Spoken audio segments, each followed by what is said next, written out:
Hello friends, welcome to GATE Excellence. आज अपन बात करेंगे नेटवर्क थ्योरी के अंदर आर इक्विवेलेंट कैसे फाइंड आउट किया जाता है उसकी बात करेंगे। मोस्ट इंपॉर्टेंट टॉपिक है, आज इसको अपन डिटेल से पढ़ेंगे। आर इक्विवेलेंट कैसे फाइंड आउट कर देंगे, हर प्रॉब्लम बड़ी आसानी से आपसे बनने वाली है, चाहे वो सिमेट्री से रिलेटेड हो, चाहे वो इनफिनिटी सीरीज से रिलेटेड हो, चाहे वो कोई सीरीज और पैरेलल का स्पेशल केस हो, चाहे व्हीटस्टोन ब्रिज हो, चाहे बैलेंस ब्रिज हो, चाहे अनबैलेंस ब्रिज हो, कैसा भी प्रॉब्लम है अपन नेक्स्ट 2 से 3 लेक्चर में इसी को ही पढ़ेंगे।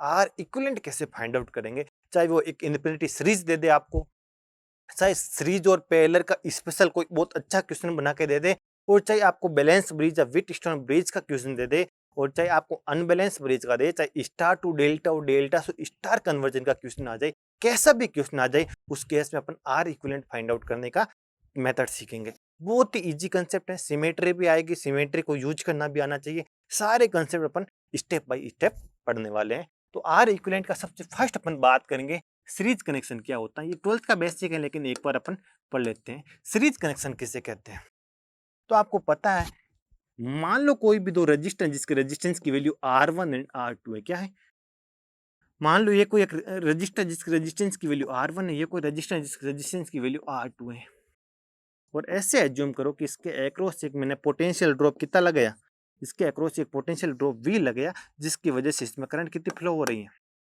I करंट फ्लो हो रही है।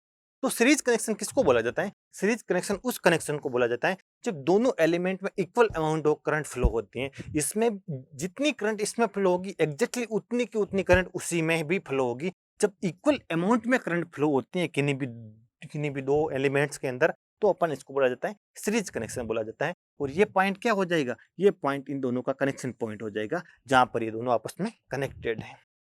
तो मैं एज्यूम कर लेता हूं इसका इक्विवेलेंट नेटवर्क बना रहा हूं। क्या बना रहा हूं, इसका इक्विवेलेंट नेटवर्क बना रहा हूं, क्योंकि अपन को R1 एंड R2 का इक्विवेलेंट रेजिस्टेंस फाइंड आउट करना है। तो पहले मैं इक्विवेलेंट नेटवर्क बनाता हूं।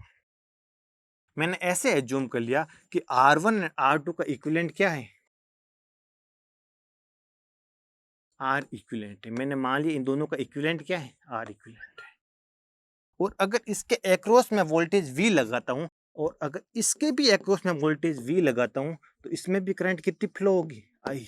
क्यों I फ्लो होगी, क्योंकि दोनों इक्विवेलेंट नेटवर्क हैं। इस नेटवर्क का इक्विवेलेंट ये है, दो इक्विवेलेंट नेटवर्क का IV रिलेशनशिप हमेशा क्या रहता है, सेम रहता है। अगर इधर आपने वोल्टेज V लगाया जिसकी वजह से करंट I फ्लो हो रही है, तो इधर भी आप अगर वोल्टेज V लगाओ तो करंट I ही फ्लो होगी। आई होप यहां तक आपको समझ आया होगा।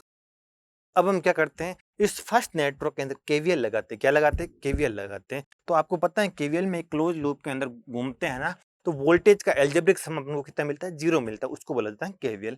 मान लिया मैंने इसके अंदर करंट आई फ्लो हुई, तो R1 के अक्रॉस पोटेंशियल ड्रॉप मैंने एज्यूम कर लिया V1। और आपको पता है जहां से करंट एंटर होती है वो क्या होता है, पॉजिटिव होता है, जहां से करंट लीव होती है वो नेगेटिव। ये पोटेंशियल हो गया V1। R2 के अक्रॉस मैंने पोटेंशियल एज्यूम कर लिया V2। और आपको पता है जहां से करंट एंटर होगी वो पॉजिटिव होगा, और जहां से करंट लीव होगी वो नेगेटिव होगा। आपको पता है किसी भी पैसिव एलिमेंट को करंट की डायरेक्शन में क्रॉस करने पर हमेशा वोल्टेज का गेन ही होता है। मतलब करंट की डायरेक्शन में जाने पर यहाँ से यहाँ जाऊंगा तो V1 वोल्टेज का ड्रॉप होगा, ये पॉजिटिव से नेगेटिव, यहाँ से यहाँ जाऊंगा तो V2 वोल्टेज का ड्रॉप होगा। करंट की डायरेक्शन में किसी भी पैसिव एलिमेंट को क्रॉस करने पर वोल्टेज का हमेशा क्या होता है, ड्रॉप होता है। और इसके अंदर मैं अगर केवीएल लगाना चाहूं, तो आपको पता है, मान लो मैं इधर से स्टार्ट हो गया और ऐसे लगा रहा हूं केवीएल। मान लो इधर से स्टार्ट हुआ, फिर मेरे को ये वी वोल्टेज मिला। वी वोल्टेज को मैं अगर क्रॉस करके इधर आऊंगा, तो आपको पता है नेगेटिव से पॉजिटिव आते हैं तो हमेशा क्या होता है, गेन होता है। और गेन को हमेशा पॉजिटिव से लिखते हैं। किसको लिखते हैं, पॉजिटिव से लिखते हैं। तो ये प्लस का क्या लगा दिया, वी। फिर मैं इधर आ गया, इधर से इधर आ गया, फिर आगे घूमता इधर आ गया। फिर मैं R1 को क्रॉस करूंगा ना, तो पॉजिटिव से नेगेटिव में क्रॉस करूंगा। कैसे क्रॉस करूंगा, पॉजिटिव से नेगेटिव। और पॉजिटिव से नेगेटिव जाते तो ड्रॉप होता है। ड्रॉप कितने का होगा, V1 का ड्रॉप होगा। तो ड्रॉप को मैं किससे लिख दूंगा, नेगेटिव से। फिर मैं R2 को क्रॉस करूंगा, तो R2 को भी पॉजिटिव से नेगेटिव में ही क्रॉस करूंगा। और पॉजिटिव से नेगेटिव में अपन जब भी क्रॉस करते हैं तो वोल्टेज का हमेशा क्या होता है, ड्रॉप ही होता है। और टोटल यहां से स्टार्ट हुए, घूमकर वापस यहां पर आ गए, तो टोटल एल्जेब्रिक सम कितना होता है, 0 होता है। तो यहां से क्या निकल जाएगा, V equal to V1 plus V2। I hope यहां तक आपको समझ में आ गया हो। देखो, मैंने इधर से स्टार्ट किया, फिर घूमता घूमता सबसे पहले मेरे को ये वी वोल्टेज मिला। वी वोल्टेज को मैं अगर इधर से यहाँ, इधर से इधर क्रॉस करूंगा तो मैं नेगेटिव से पॉजिटिव जा रहा हूँ। जब नेगेटिव से पॉजिटिव जाते हैं तो आपको पता होना चाहिए कि वोल्टेज का क्या होता है, गेन होता है। और जब पॉजिटिव से नेगेटिव जाते हैं तो वोल्टेज का क्या होता है, ड्रॉप होता है। गेन को मैं पॉजिटिव से लिखता हूँ और ड्रॉप को मैं किससे लिखता हूँ, नेगेटिव से लिखता हूँ।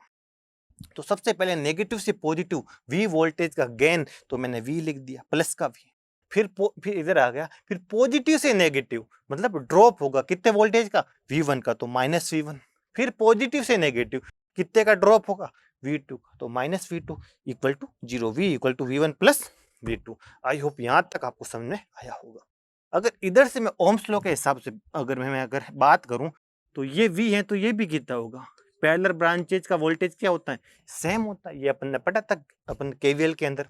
तो यहां से मेरे को बताओ V इक्वल टू कितना हो जाएगा ओम्स लॉ के हिसाब से, I इंटू आर इक्विवेलेंट हो जाएगा। और इधर से मेरे को बताओ ओम्स लॉ के हिसाब से V1 की वैल्यू कितनी हो जाएगी, V1 वाले R1 और इसमें करंट कितनी है, I है, तो आंसर कितना हो जाएगा, IR1।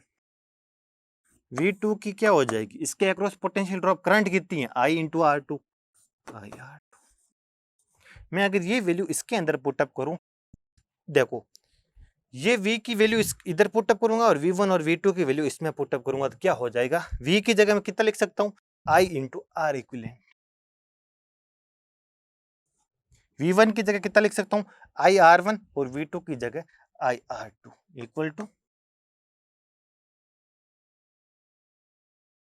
यहाँ अगर I से I आप कट कर दोगे तो आर इक्विवेलेंट कितना आ जाएगा आपके पास,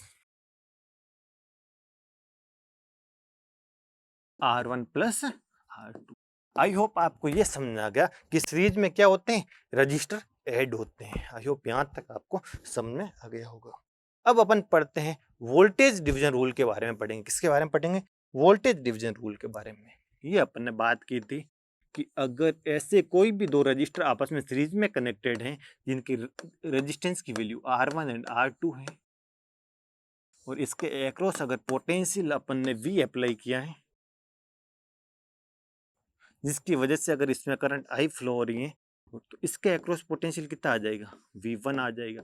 इसके अक्रॉस पोटेंशियल कितना आ जाएगा, V2 आ जाएगा। और अपने बात की थी V इक्वल टू कितना होता है, V1 प्लस V2 होता है। आई होप यहाँ तक अपने सीखा था लास्ट स्लाइड में। और अपन को पता है आर इक्विवेलेंट की वैल्यू कितनी होती है, R1 प्लस। यहाँ तक आई होप आपको समझ में आ गया होगा। तो देखो ओम्स लॉ के हिसाब से क्या होता है, V equal to I R. V equal to I R होता है। आपको पता है सीरीज में एक चीज कॉमन होती है, कांस्टेंट होती है, सारे एलिमेंट में इक्वल अमाउंट में फ्लो होती है, वो होती है करंट। जब करंट सीरीज में कांस्टेंट होती है मतलब कॉमन होती है, सारे एलिमेंटों में सेम ही होती हैं, तो इसका मतलब क्या होता है, उनके एक्रॉस वोल्टेज रेजिस्टेंस से क्या होते हैं, प्रोपोर्शनल होते हैं।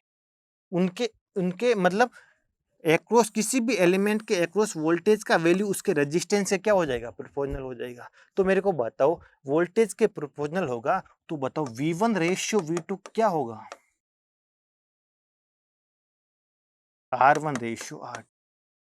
ये होगा, ये वोल्टेज डिवीजन रूल है। V1 और V2 किस प्रकार से डिवाइड होंगे कि R1 मतलब रेशियो R2 के अनुपात में, यानी इस रेशियो में R1 रेशियो R2 में क्या होंगे, डिवाइड होंगे, जहां पर V equal to V1 plus V2 है। ये भी मोस्ट इंपॉर्टेंट है वोल्टेज डिवीजन के लिए और ये भी मोस्ट इंपॉर्टेंट है। अब अपन इस पे एक क्वेश्चन करेंगे। और मान लो अगर 3 रजिस्टर कनेक्टेड हो जिनके रेजिस्टेंस की वैल्यू R1 R2 R3 है, तो आपको पता होना चाहिए उस केस में क्या हो जाएगा, V की वैल्यू क्या हो जाएगी, R1 के अक्रॉस V1, R2 के अक्रॉस V2 और R3 के अक्रॉस क्या हो जाएगा, V3। उन तीनों का क्या हो जाएगा, सम हो जाएगा।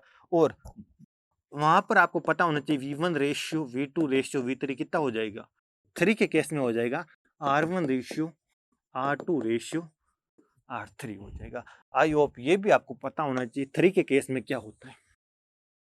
जैसे अपन एक क्वेश्चन करते हैं, मान लो ये कोई 1 ओम है, ये कोई 2 ओम है, ये कोई 3 ओम है। मान ऐसे कनेक्टेड है आपस में किस में कनेक्टेड है, सीरीज में कनेक्टेड है। सीरीज में क्यों कनेक्टेड है? क्योंकि तीनों में से करंट इक्वल अमाउंट में फ्लो होगी। मान लो मैंने इसके अक्रॉस एक पोटेंशियल लगा दिया 18 वोल्ट का। कितना लगा दिया? 18 वोल्ट का।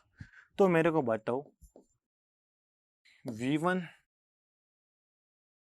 V2 एंड V3 की वैल्यू क्या क्या होगी, ये अपन ने पूछा था।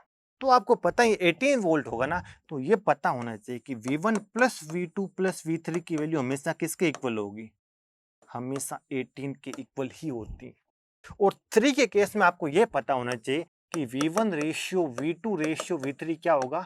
उनकी उनकी रेजिस्टेंस के रेशियो में ही वोल्टेज डिवाइड होता है, क्योंकि करंट क्या होती है? सेम। तो 1:2:3 हो जाएगा। तो ये हो जाएगा 1:2:3। और आपको ये टॉपिक आना चाहिए, एप्टीट्यूड का है। अगर V1 ratio V2 ratio V3 1:2:3 है and V1 plus V2 plus V3 equal to 18 है, तो मेरे को बताओ V1 की वैल्यू कितना होगी? यानी V1 मान लो ये कितना हो जाएगा? टोटल कितना मान लो? 3, 2, 5 और 6। 6 का 1 पार्ट कितना है? मतलब अगर टोटल 6 है, V1 plus V2 plus V3 total 6 है, तो 6 का 1 पार्ट क्या है? V1 है। तो V1 क्या हो जाएगा? 1/6। और इसका तीनों का सम कितना होता है? 18 है। तो आंसर कितना आ जाएगा? इंटू 8। ये तो कुछ नहीं, सिंपल सा एक टॉपिक है, रेशियो प्रोपोर्शन। आपने एप्टीट्यूड में पढ़ा ही होगा। अगर आपको पता ही है V1 ratio V2 ratio V3 अगर 1:2:3 है and V1 plus V2 plus V3 equal to 18 है, तो मेरे को बताओ टोटल का कितना पोर्शन V1 है? टोटल 18 है।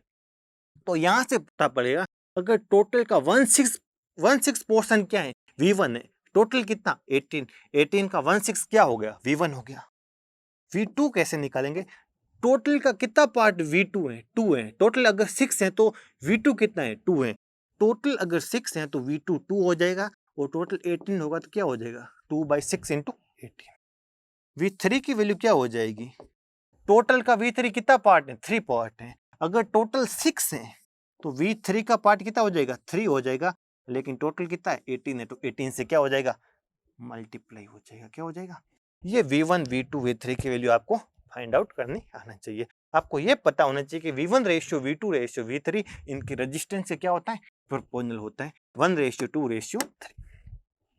और अगर ऐसे आपको वोल्टेज डिवीजन रूल सीखना नहीं है तो आप कुछ मत करो, करंट सीख लो। ये आपको करंट निकालनी है। मेरे को बताओ आर इक्विवेलेंट कितना होगा तीनों का? 32516। आर इक्विवेलेंट 6 हो गया। तो मेरे को बताओ आई की वैल्यू कितनी हो जाएगी? आई की वैल्यू कितनी होती है? V अपॉन आर इक्विवेलेंट हो जाएगी। पता है इनका इक्विवेलेंट तो आर इक्विवेलेंट है। इन इन तीनों का इक्विवेलेंट कितना आ गया? 6 ओम। तो इधर 6 ओम लगा दो। इनके अक्रॉस पोटेंशियल 18। तो करंट की वैल्यू कितनी हो जाएगी? 18/6। तो आंसर कितना आ जाएगा? 3 एम्पियर। अब करंट की वैल्यू कितनी आ गई? 3 एम्पियर। तो मेरे को बताओ V1 की वैल्यू कितनी आ जाएगी? ओम्स लॉ के हिसाब से V1 क्या हो जाएगा? V1 equal to I into R1। I की वैल्यू 3, R1 की वैल्यू 1, तो 3। V2 की वैल्यू कितनी हो जाएगी? I की वैल्यू 3, R की वैल्यू 2, तो 3 और 3 इंटू 2 कितना हो जाएगा? 6 हो जाएगा। V3 की वैल्यू कितनी हो जाएगी ओम्स लॉ के हिसाब से? V equal to IR। Current कितनी है? 3। रेजिस्टेंस कितना है? 3। तो 3 इंटू 3 कितना हो जाएगा? 9 वोल्ट हो जाएगा। दोनों मेथड है, लेकिन voltage division rule most important है। ये आपको आना चाहिए। किस रेशियो में डिवाइड होता है? क्यों डिवाइड होता है? जब करंट कॉमन होगी तो वी आर के प्रोपोर्शनल होगा। तो V1 ratio V2 ratio V3 1:2:3 में डिवाइड होगा। ये अपना होता है सीरीज कनेक्शन कंप्लीट। अब अपन बात करेंगे पैरेलल कनेक्शन की। कैसे कनेक्शन की बात करेंगे? अब अपन बात करने हैं पैरेलल कनेक्शन की। तो हेडिंग डालो पैरेलल कनेक्शन।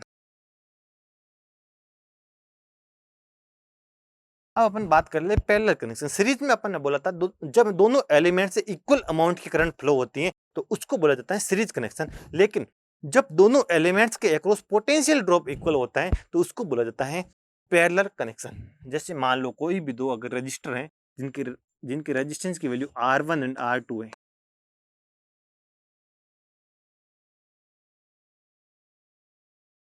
इसकी वैल्यू मान लो R1 है, इसकी वैल्यू R2 है। इनके अक्रॉस क्या लगाया मैंने? पोटेंशियल V लगाया। तब मान लो इसके अंदर करंट कितनी फ्लो होगी? I। और I का I1 पोर्शन किस में फ्लो हो रहा है? R1 में। और I2 में मान लो मैंने फ्लो हो रहा है I2। और आपको पता है KVL के हिसाब से ये पोटेंशियल ड्रॉप अगर V है तो ये भी कितना होगा? V ही होगा, ये भी कितना होगा, V ही होगा।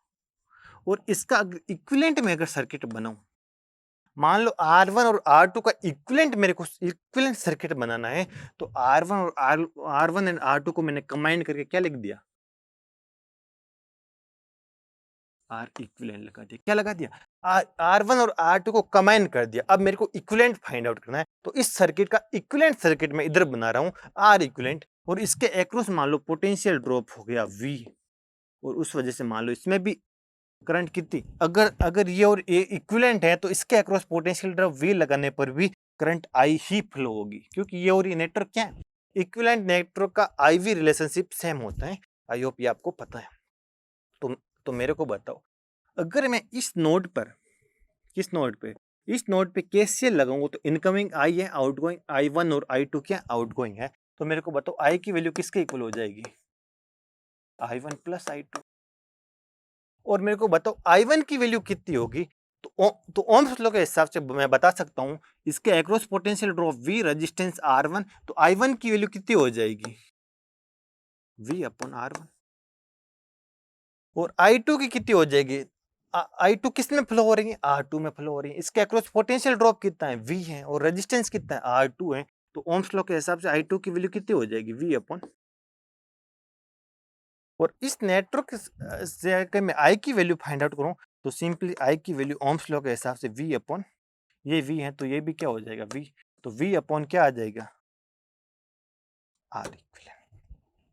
अब देखो उस I की वैल्यू मैं अगर इधर पुट अप करूं तो क्या हो जाएगा, V upon R equivalent equal to V upon R1 plus V upon R।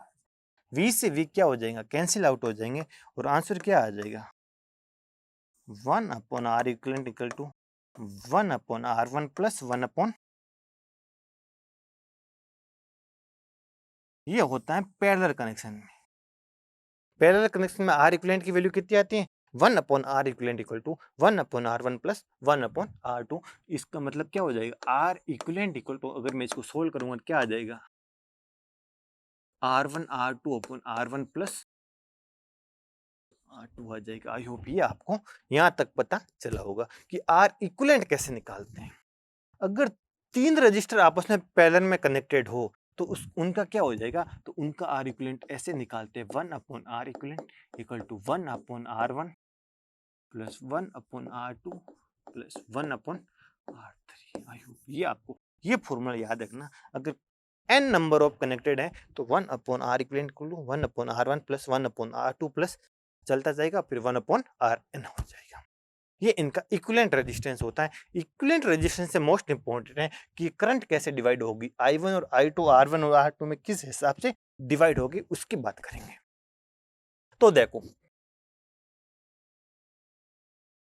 ये मान लो अपना R1 था,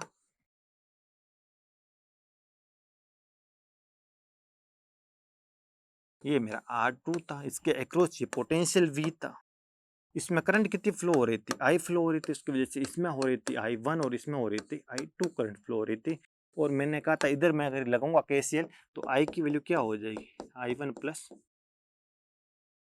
मेरे को बताओ इस केस में कॉमन क्या चीज है, दोनों एलिमेंट के अक्रॉस पोटेंशियल ड्रॉप क्या मिलेगा, आपको कॉमन मिलेगा। और ओम्स लॉ के हिसाब से क्या होता है, V इक्वल टू IR। इस केस में पोटेंशियल आपको क्या मिलेगा, कॉमन यानी कांस्टेंट मिलेगा दोनों एलिमेंट के अक्रॉस। तो मेरे को बताओ I क्या हो जाएगा, इनवर्सली प्रोपोर्शनल टू 1/R होगा या नहीं होगा, बिल्कुल I R की क्या हो जाएगी, ओपोजिट प्रोपोर्शनल हो जाएगा, मतलब इनवर्सली प्रोपोर्शनल हो जाएगा I के। मतलब इसका मैं अगर कहूंगा ना तो I1 रेशियो I2 कितना हो जाएगा, I1 के साइड में कितना आ जाएगा R2, और I2 के साइड में क्या आ जाएगा R। ओपोजिट में डिवाइड होगा, किस में डिवाइड होगा, ओपोजिट में, क्योंकि इनवर्सली रिलेटेड है। कैसे रिलेटेड है, इनवर्सली। और अगर मेरे को I1 की वैल्यू फाइंड आउट करनी है तो सिंपली I1 की वैल्यू क्या मिल जाएगी, रेशियो प्रोपोर्शनल से आपको पता ही है। और यहां से अगर आपको I2 की वैल्यू फाइंड आउट करनी है तो I2 की क्या हो जाएगी,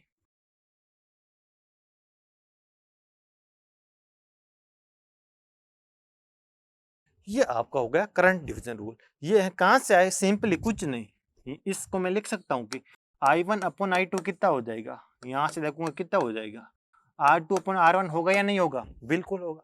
तो अब मैं क्या कर रहा हूँ, सिंपली एक मैथमेटिक्स यूज कर रहा हूँ, I1 नीचे में I1 ऐड कर रहा हूँ तो I2 में क्या हो जाएगा, I2 में ऊपर वाला ऐड हो रहा है I1, तो यहाँ पर भी क्या होगा, R1 में क्या, R1 में R2 ऐड होगा या नहीं होगा, बिल्कुल ऐड होगा। और आपको पता है I1 प्लस I2 की वैल्यू किसके इक्वल है, I1 प्लस I2 की वैल्यू I के इक्वल है, तो I को उधर भेज दो, तो I1 की value I R2 upon R1 plus R2, और इसी को ऑपोजिट करके इसी प्रोसेस को फॉलो करोगे तो I2 की वैल्यू मिल जाएगी। लेकिन ये आपको फॉर्मूले रटने की कोई जरूरत नहीं है, क्या फॉर्मूले रटने की कहीं कोई जरूरत नहीं है, अपन सिंपली अपन ऐसे ही फाइंड आउट करेंगे। कैसे करेंगे, मान लो इसकी बात करें,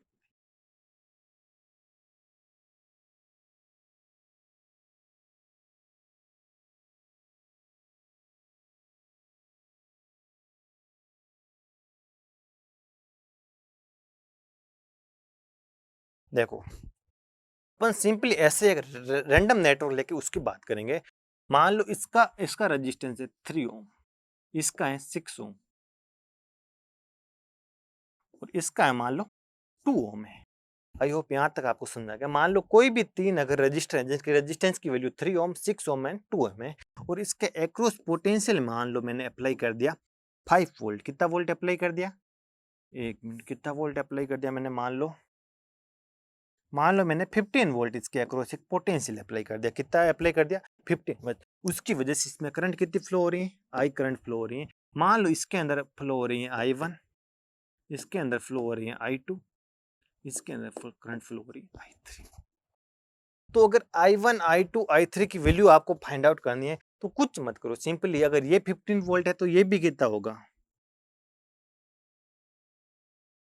15 वोल्ट, ये 15 है तो ये भी कितना होगा, 15 वोल्ट, ये भी कितना होगा, 15 वोल्ट। तो यहाँ से आप I1 I2 I3 की वैल्यू आराम से निकाल सकते हो। जब वोल्टेज ड्रॉप आपको एग्जामिनर प्रोवाइड कर दे फिर तो कुछ दिक्कत है ही नहीं, अपन को करंट डिवीजन रूल लगाने की कहीं जरूरत ही नहीं पड़ेगी। लेकिन अपन को करंट डिवीजन की जरूरत कब पड़ेगी उसकी बात मैं करता हूँ, किसकी बात करता हूँ, करंट डिवीजन की अपन को जरूरत कब पड़ेगी उसकी बात करता हूँ। मान लो कोई 3 रजिस्टर है,